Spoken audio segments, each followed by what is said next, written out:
Hello friends, welcome to वाईसेट1। Friends, आज के इस वीडियो में हम प्रमुख देशों की अंतर्राष्ट्रीय सीमाओं के नाम और भारत के आसपास के प्रमुख जल अंतराल के चैनल को हम ट्रिक के माध्यम से याद करेंगे। फ्रेंड्स, छोटा सा यह एक टॉपिक है जो कि पीएससी, एसएससी, आरआरबी और भी अन्य स्टेट एग्ज़ाम्स में यहाँ से क्वेश्चन देखे जाते हैं।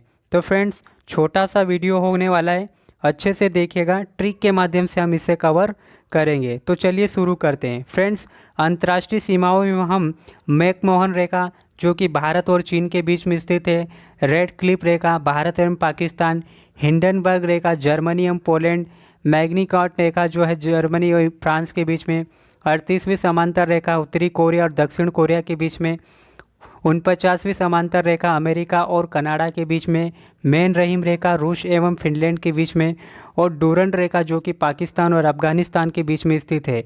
तो चलिए हम इन्हें सिंपल वे में ट्रिक के माध्यम से देखते हैं। सबसे पहले मैकमोहन रेखा।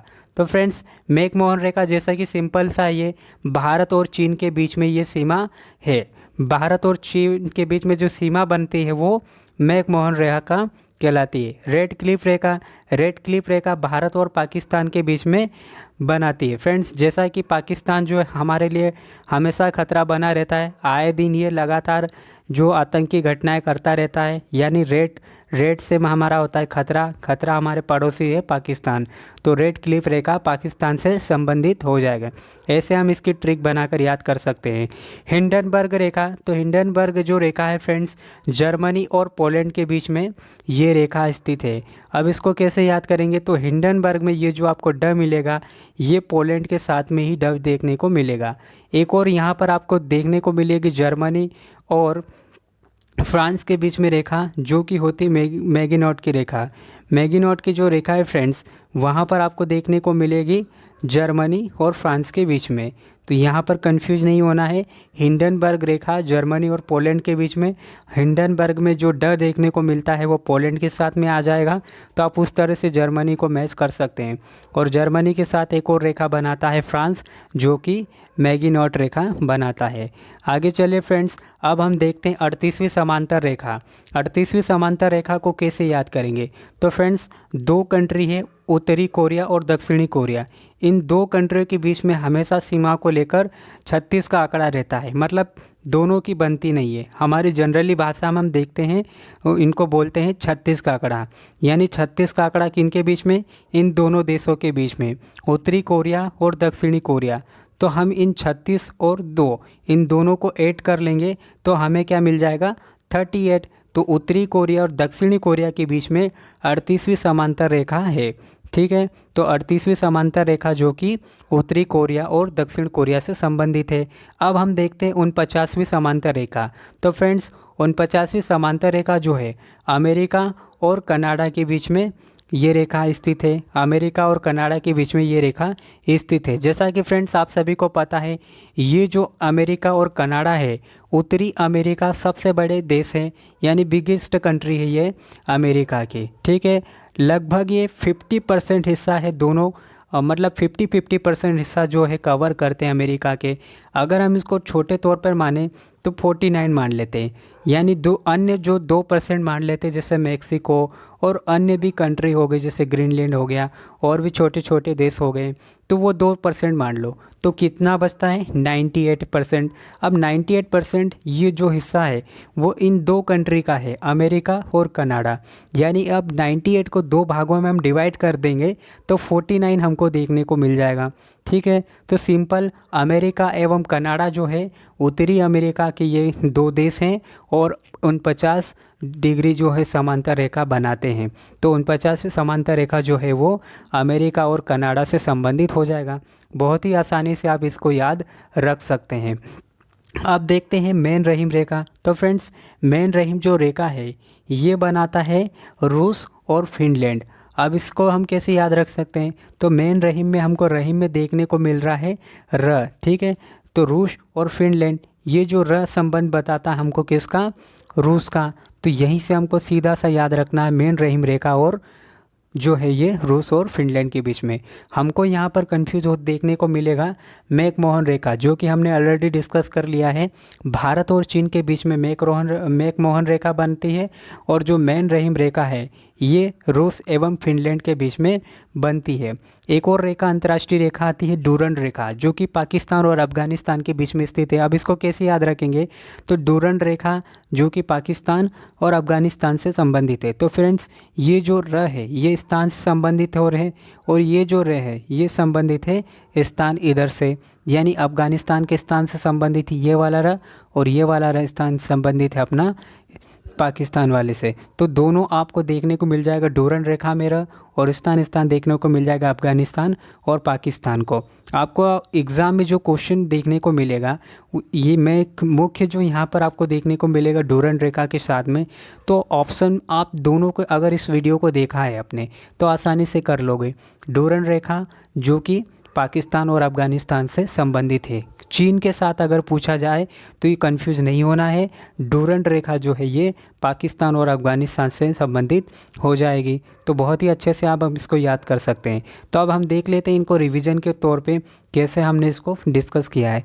तो देखिए हमने डिस्कस किया था मैकमोहन रेखा जो कि भारत एवं चीन से संबंधित है। ये रेखा रेड क्लिफ रेखा हमने बोला था कि भारत जो है भारत के लिए जो पाकिस्तान जो हमेशा खतरा बना रहता है, आए दिन ये घटनाएं करता रहता है, तो ये भारत और पाकिस्तान से संबंधित हो जाएगी। हिंडनबर्ग रेखा हमने देखा था जर्मनी के साथ में ये जो ड बनता है वो पोलैंड के साथ में बनता है, तो जर्मनी और पोलैंड के बीच में संबंधित है हिंडनबर्ग रेखा।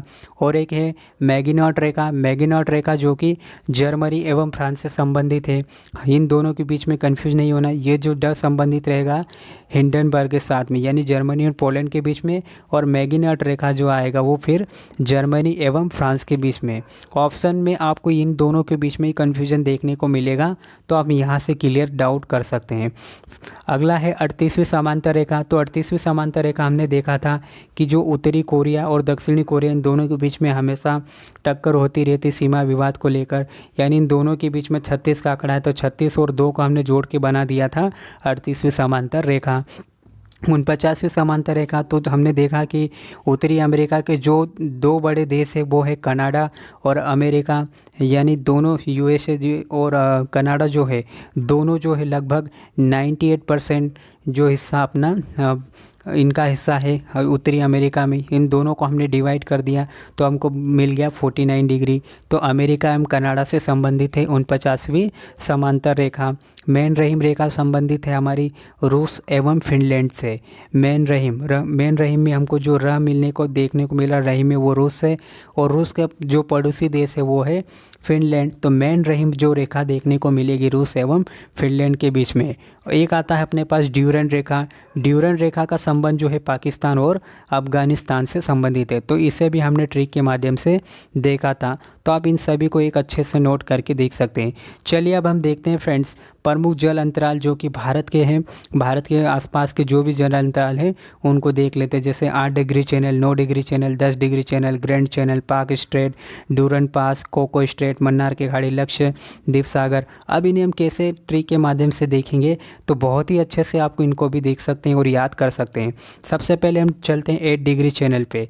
तो फ्रेंड्स 8 डिग्री चैनल की बात करते हैं तो हमको ये देखने को मिलता है किसके बीच में, मालदीव और मिनीकॉय के बीच में। ठीक है, मालदीव और मिनीकॉय के बीच में देखने को मिलती है 8 डिग्री चैनल। तो मालदीव का सबसे पहले हमने लिया एम और मिनीकॉय का लिया हमने एम। तो इन दोनों को हम इस तरह से लिख दिया एम एम जो कि सिमिलर है, तो हमने इनको सिमिलर वे में लिख दिया। तो हमको सीधे यहाँ पर देखने को क्या मिल गया है, 8 देखने को मिल गया, यानी 8 डिग्री चैनल जो संबंधित हो जाएगा मालदीव और मिनीकॉय से। बहुत ही आसानी से इसको भी याद रख सकते हैं। अब हम देखते हैं 9 डिग्री चैनल। तो फ्रेंड्स 9 डिग्री चैनल जो है कवरत्ती और मिनीकॉय से संबंधित है, कवरत्ती और मिनीकॉय। तो कवरत्ती और मिनीकॉय में हमको देखने को मिल रहा है फ्रेंड्स ये वाला, इसमें बड़ी ई की मात्रा दिख रही है और यहाँ पर छोटी ई की मात्रा दिख रही है। अब बड़ी ई की मात्रा को हम देखेंगे तो ये कैसा साइन कर रहा है, नो का साइन कर रहा है। वही अगर हम मिनीकॉय की बात करेंगे तो ये हमको विपरीत, जैसे दर्पण के सामने हम देखते हैं तो उसके विपरीत नो देखने को मिल जाएगा। तो मिनीकॉय में ये जो मिनी जो है विपरीत नौका दिखेगा, और यहाँ पे कवरत्ती में जब हमको ये बड़ा वाली जो ई की मात्रा दिख रही है तो इसको हम नो से साइन करके देख सकते हैं, यानी इसे हम इजी वे में याद कर सकते हैं, कवरत्ती और मिनी का। तो इस तरह से हमको 9 डिग्री चैनल मिल जाएगी। अगर आप 8 डिग्री चैनल और 10 डिग्री चैनल को देख लेंगे तो 9 डिग्री चैनल जो है अपने आप सॉल्व हो जाएगा, इसलिए इस पर ज़्यादा आपको दिमाग लगाने की ज़रूरत नहीं है। बस आप इतना याद रखिए कि कवरत्ती और मिनी का जो है वो 9 डिग्री चैनल को क्रॉस करते हैं, ठीक है। उसके बाद में 10 डिग्री चैनल की बात करते हैं तो ये छोटा अंडमान और एक है अपने पास कार निकोबार, इन दोनों के बीच की जो सीमा रेखा है उसको बोलते हैं 10 डिग्री चैनल। अब इसको 10 डिग्री चैनल को कैसे याद करेंगे, तो फ्रेंड्स छोटा अंडमान, यानी हम देखते हैं कि एक छोटा बच्चा है फ्रेंड्स, तो हमने उसको लिख दिया एक छोटा बच्चा है, वो क्या कर रहा है, अपने पापा से कार मांग रहा है, ठीक है। तो पापा ने क्या की, उसको कार दिला दी, तो अब उनके पास जो पैसा था वो क्या अब इस कार से तो हमको मिल गई ये कार निकोबार, ठीक है, कार दिला दी। अब पापा ने कार दिला दी तो अब उनके पास सारा पैसा जो है वो ख़त्म हो गया, खर्च हो गया, तो उसके पास क्या बचा है, 0 बचा है, ठीक है। तो हमने स्टोरी में क्या समझा कि 10 डिग्री चैनल को हमको सोल्व करना है, तो एक छोटा बच्चा है यानी छोटा अंडमान, तो उसने एक लिख लिया हमने। अब हमको उसने बोला है कि उसके पापा से बोला है कि उसे कार चाहिए, तो उसके पापा ने उसको कार दिला दी से कार निकोबार बन गया। अब पापा के पास पैसा ख़त्म हो गया तो क्या बचा उसके पास, 0, तो 0 बच गया। तो ये 1 और इस 0 को ही हम जब साथ में लिख देंगे तो हमको क्या मिल जाएगा, 10 डिग्री चैनल। तो इस तरह से आप 10 डिग्री चैनल को भी अच्छे से याद कर सकते हैं। छोटा अंडमान और कार निकोबार से संबंधित है 10 डिग्री चैनल। अब चलते हैं हम ग्रैंड चैनल की ओर। तो फ्रेंड्स ग्रैंड चैनल जो है ये सुमात्रा, इंडोनेशिया और निकोबार से संबंधित है। तो अब इसको कैसे याद रखेंगे ग्रैंड चैनल को, तो दोस्तों ग्रैंड चैनल को याद रखना है, देखिए ग्रैंड चैनल जो है कहाँ है, सुमात्रा और जो अपना है सुमात्रा और जो ये है निकोबार, इन दोनों के बीच में ग्रैंड चैनल क्रॉस हो रहा है। तो अब देखिए दोस्तों, जैसा कि आपको पता है सुमात्रा जो है समुद्र में स्थित है इंडोनेशिया में। अब समुद्र जो है बहुत बड़ा है, ग्रैंड है, ठीक है, समुद्र कैसा है, बहुत बड़ा है, ग्रैंड है, ये आपको पता होना चाहिए। तो हम जो है फ्रेंड्स अगर उसके पानी की मात्रा को, समुद्र के पानी की मात्रा को अगर हम काउंट करेंगे तो उसकी मात्रा को हम नी के बराबर माप सकते हैं, नी के बराबर हम उसको माप सकते हैं। क्या बोला मैंने कि जो ग्रैंड चैनल है, यानी फ्रेंड्स ग्रैंड चैनल जो कि सुमात्रा इंडोनेशिया में स्थित है, निकोबार, इन दोनों के बीच में ये ग्रैंड चैनल है। अब फ्रेंड्स जैसा कि सुमात्रा समुद्र में स्थित है और इंडोनेशिया में स्थित है, ये समुद्र में स्थित है, और समुद्र जो है फ्रेंड्स बहुत बड़ा होता है, उसकी पानी की मात्रा को अगर हम मापने जाएंगे तो नहीं माप पाएंगे। हम उसके पानी की क्वांटिटी को नी के बराबर हम माप सकते हैं, नी के बराबर माप सकते हैं। तो नी से हमारा बन जाएगा निकोबार, और सुमात्रा तो है ही समुद्र में, और समुद्र बहुत बड़े होते हैं, ग्रैंड होते हैं। तो इस तरह से ग्रैंड चैनल जो है वो सुमात्रा, इंडोनेशिया और निकोबार से संबंधित हो जाएगा। तो इस तरह से हम इसको भी याद कर सकते हैं। अब एक आता है पाक स्ट्रेट। अब फ्रेंड्स पाक स्ट्रेट को याद करने का कोई ऐसा ट्रिक नहीं है, सिंपल हम इसको याद रख सकते हैं। पाक स्ट्रेट तमिलनाडु और श्रीलंका के बीच में स्थित है। पाक स्ट्रेट जो है तमिलनाडु और श्रीलंका के बीच में स्थित है। अब हम देखते हैं डुंकन पाक। तो फ्रेंड्स डुंकन पास जैसे कि दक्षिण अंडमान और लघु अंडमान के बीच में स्थित है। अब इसको कैसे याद रखेंगे, तो फ्रेंड्स डुंकन पास में जो डू है हमको क्या साइन दे रहा है, दक्षिण अंडमान। डू जो है सिंपल सा 10 का साइन दे रहा है, डुंकन, इस तरह से। तो डुंकन से दक्षिण अंडमान हमको ये दिख रहा है। अब इस पास का मतलब क्या हो जाएगा, पास का मतलब होता है लघु, छोटा, कम, इस तरह से हम देख सकते हैं, कम बोल सकते हैं लघु को पास में, ठीक है। तो इस तरह से पास का मतलब हो जाएगा लघु, और इस लघु से हमको मिल जाएगा लघु अंडमान हमको यहाँ पर मिल जाएगा, ठीक है। तो इस लघु अंडमान को हम क्या बोल सकते हैं, ये जो लघु अंडमान है फ्रेंड्स हमको यहाँ पे कैसे डुंकन पास पता चलेगा, तो ये जो डू है ये अंडमान और यहाँ से इस डू से बन जाएगा अंडमान, यानी डुंकन पास अंडमान से संबंधित हो जाएगा। और डू ये सिंपल पहले पहले आ रहा है तो ये दक्षिण से संबंधित हो जाएगा, डू ड हल्का हल्का सा मैच हो जाएगा। और पास से संबंधित हो रहा है हमारा क्या, लघु कम का, लघु का मतलब ही होता है कम या पास छोटा, इस तरह से, तो इसका मतलब हो जाएगा लघु अंडमान। तो इस तरह से डुंकन पास जो है वो दक्षिण अंडमान और लघु अंडमान से संबंधित हो जाएगा। अब देखते हैं Coco Strait. Friends Coco Strait जो है, कोको द्वीप म्यांमार में स्थित है और उत्तरी अंडमान के बीच में। तो ठीक है, कोको स्ट्रेट जो है, कोको द्वीप म्यांमार में स्थित है और उत्तरी अंडमान, इन दोनों के बीच में कोको स्ट्रेट है, कोको स्ट्रेट। तो फ्रेंड्स आप इसको ट्रिक से कैसे याद करेंगे, तो देखिए दोस्तों, एक कोको की एक बोतल है हमारे पास, ठीक है, कोको की बोतल है जिसे एक बिल्ली है वो दूर से छत पर से बैठे बैठे देख रही है, ठीक है, एक बिल्ली उसको छत पर से बैठे बैठे देख रही है। तो वो क्या देखते देखते क्या कर रही है, म्याऊं म्याऊं करते उसके नेचुरल साउंड में वो देखते उसको देखकर नीचे उतर गई, ठीक है, देखते हुए उसको नीचे उतर गई। तो बस इस उतर गई से हमको क्या मिल जाएगा, उत्तरी अंडमान, और इस कोको से मिल जाएगा हमको कोको द्वीप। तो इस तरह से हम सिंपल वे में इसको हम याद रख सकते हैं। अब मन्नार की खाड़ी, फ्रेंड्स मन्नार की खाड़ी को ऐसे कोई याद करने की कोई ट्रिक नहीं, सिंपल सा है। मन्नार की खाड़ी दक्षिण पूर्वी तमिलनाडु और श्रीलंका के बीच में स्थित है। तो ये खाड़ी भी हमको अच्छे से याद हो जाएगी। दक्षिण पूर्वी तमिलनाडु और श्रीलंका के बीच में मन्नार की खाड़ी स्थित है, ठीक है। तो फ्रेंड्स अब एक और हम देख लेते हैं लक्षद्वीप सागर।